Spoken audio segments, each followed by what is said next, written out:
Well, ladies and gentlemen, it is what it is.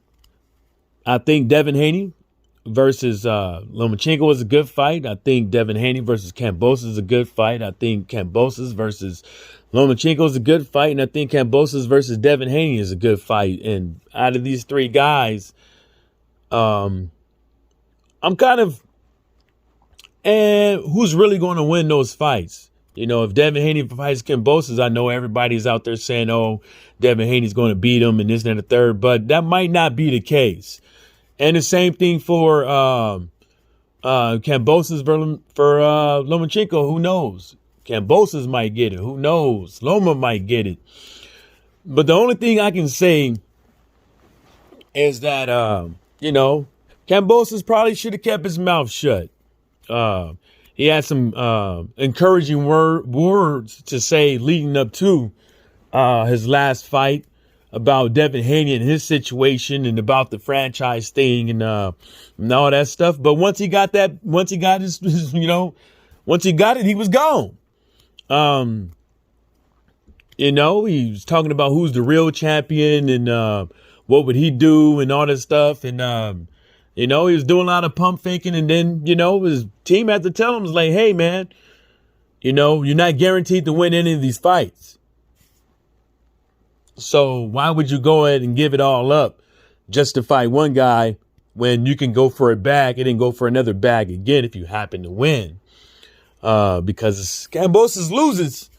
I mean, he probably won't see this amount of money ever again. And so, why not fight whoever else if they can muster up the bread?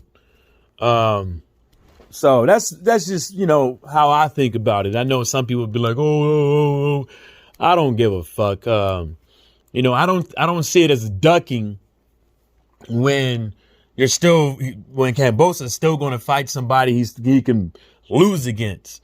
These are, some people has it as a 50-50 for Kambosos and Loma. Some people has it as a, 30% in his favor, so let's just keep it, I'm just going to keep it a buck from my, standpoint, giving my 3 cents on the matter. But it don't look right when you run your mouth, saying you're going to give folks a Devin Haney fight and franchise this and who's the real champion that. But, somebody had to talk to him and tell him, I hope pump his brakes. That's all that was. And that's how I kind of feel like a lot of times when these fighters go out here and start running their mouth before they really know what's going on. Because that could be leaving a lot of money on the table for him and his family. Also his promoters and managers. So I'm just they're all good fights, man. I don't see what's the point of sitting up over here bitching and moaning about it when, anything's liable to happen. There was nothing set in stone. It wasn't like they were negotiating, behind closed doors and all that stuff. Yeah, they're doing some things here and there, but, you still got people out there that wants what, Kambosos has. It can benefit even a fighter like Tank Davis. But, that's, unlikely to happen, so just gonna have to wait and see. And, shout outs to everybody, man, and stay sucker free.